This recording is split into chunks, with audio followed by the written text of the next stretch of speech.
What's on, ladies and gentlemen? My name's Ross, I like games, and today we need to have a look at some new One Piece cards from OP05. We have seen some leaders from OP05 up to now.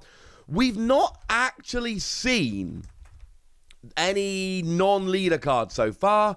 I might be lying about that. Nah, I think we haven't. I think we're good.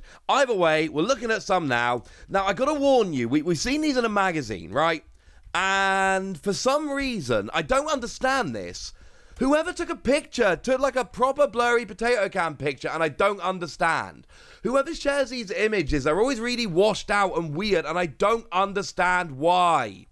Never mind, eh? What I can tell you is we do have translations. The translations come from Moja_1Pcard over on Twitter. I am not now they seem fine, but just putting this out there, I am not 100% sure about these translations. I am not 100% confident. So please just bear in mind before we get going on this properly, these translations, they seem right. I believe them. If I didn't believe them, we wouldn't be bringing a video.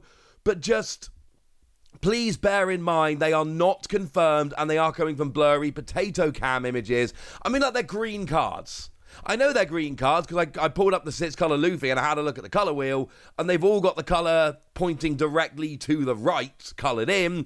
Ergo, they must be green. And I know I'm colorblind. These don't look green to me, ladies and gentlemen. But they are green. Look at the color wheel. It's pointing to the right. So what we've got are some of the characters here from Doflamingo family that played a very big part in that arc that I read not very long ago. I've got fewer than 100 issues of One Piece till I'm up to speed now. I am loving it. I'm reading like 25 issues a day at the moment. I'm obsessed with it, ladies and gentlemen. I am obsessed with it. But I think the one we need to be starting with here is Baby 5. One cost, 1,000 power, counter plus 1,000. And what we've got is activate main, pay 1. You may rest this character, look at the top 5 cards of your deck, reveal a Don Quixote Pirates card, and return the rest to the bottom of your deck in any order. And just putting this very simply, right? This is absolutely flat out essential in every single Don Quixote family deck. It is ridiculous, amazing, stunning, except I could keep going, right? You are going to play this. If you're playing a Don Quixote family deck, you have to play this card. It's no question about it, right? Absolutely no, or Don Quixote Pirates card, obviously. If you're playing Don Quixote Pirates, you have to play this. It is absolutely flat out, no question, essential. I'm really trying to stress how good this card is. If you're playing this kind of deck, ladies and gentlemen, it is just absolutely phenomenal. We good? Excellent. Because basically this is your engine, right? This is what you're using to actually make sure that you can get all of your cards out. And the thing is, whereas something like Nami that we see played for Straw Hats is a when you play, so you play it, you search once, you're good to go, right? What we've got here is an every turn, rest it, and pay 1.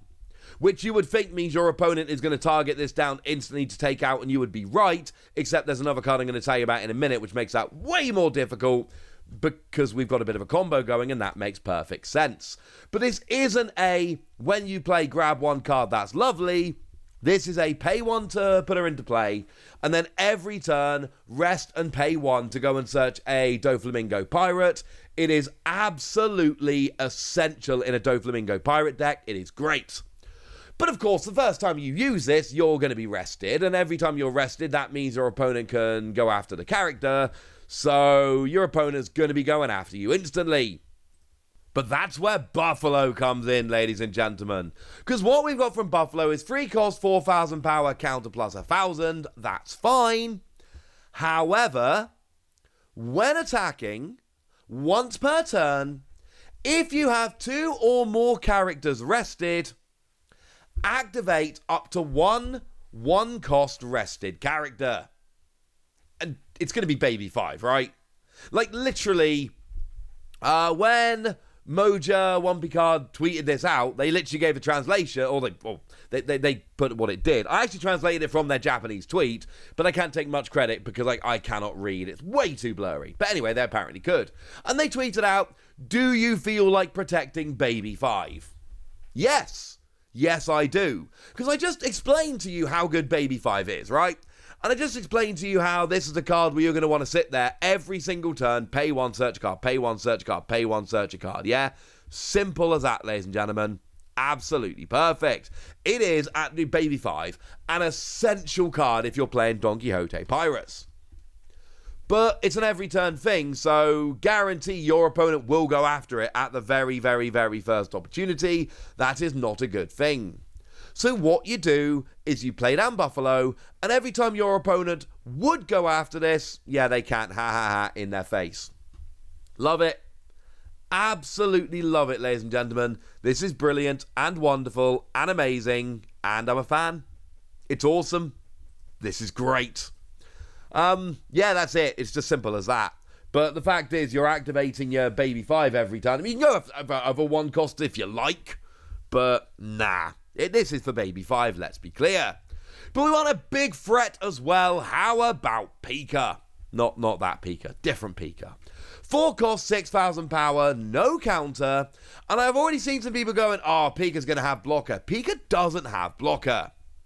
What Pika does have is, at the end of your turn, pay 1, activate this character. Which, of course, you know, if you've read the manga or seen the anime, I haven't seen the anime, but I'm assuming it's the same there. Pika don't go down easily, ladies and gentlemen. In fact, Pika is incredibly difficult to take out because you just cut big bits off and he's fine. That's, it's awkward. Frankly, ladies and gentlemen, it's a little bit awkward. And this represents it. And I will say, like, thematically, if we're trying to make sure that these cards look and act like they do in the manga and the anime, this is actually a very, very well-designed card. Because the whole point of Pika was, you would consistently, you know, Zoro was running around trying to take Pika down, just didn't work. Because you cut bits off and Pika, he's got like stone powers, and it's like, yeah, I'm fine, mate, we're good. I love this from a thematic standpoint. It's kind of awesome.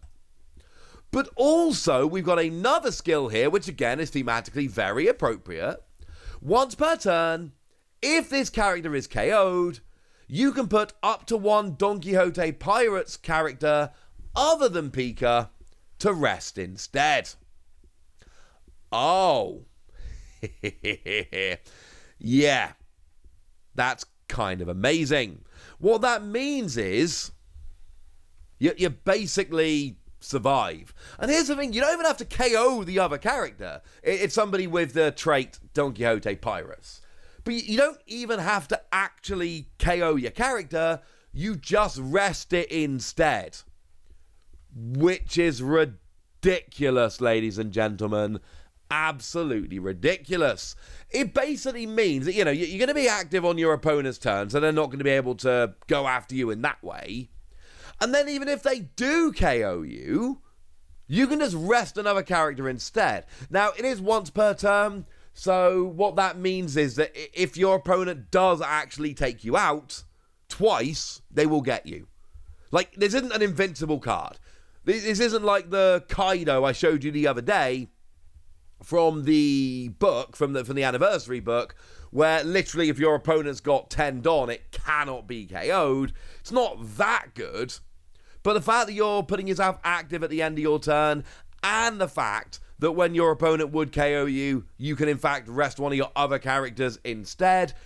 It's 4 cost 6,000 power. It's fine, but that's a decent amount of power. Remember, 5,000 is when you're first going to be starting to get attacks through, because leaders have 5,000 power generally and the tie goes to the attacker. So you're already 1,000 over that. You can always whack some Don on to, you know, get a little bit closer, you know, get more power, make it more likely you're going to go through. But now you're just not being taken down really easily at all. I like this. There's only 3 cards here. Let's not get too excited too quickly, all right? But I'm telling you right now, this is a very good start for Don Quixote Pirates in OP05. I can't tell you that they're going to keep being amazing, but I can tell you this is a very, very good start. For what it's worth, we've not seen a Don Quixote Pirates leader from OP05 yet. It's going to be interesting to see if one comes around. There are still some leaders we haven't seen. Although do bear in mind these are green cards and we did get the green Don Quixote leader in OP04, so we don't need a new one. But with this many cards already shown off and, you know, being featured in a magazine as some of the early reveals, there is at least a chance we're going to get one. Right, that's the new stuff. That's what you need to know, and now it's over to you guys. Tell me what you think about all of this in the comment section. Get us! Be nice! And then make sure you like this video, subscribe to this channel, follow me on Twitter at TheWasi. That's where we talk about One Piece and a bunch of other card games. And please do consider checking out patreon.com/PTCGradio, where you can support the channel, get some bonus podcasts, and all kinds of fun things. But by far the most important thing, as always, look after yourself till next time, would ya? Thank you very much for watching. My name's Ross, and you've been watching Wasi Plays.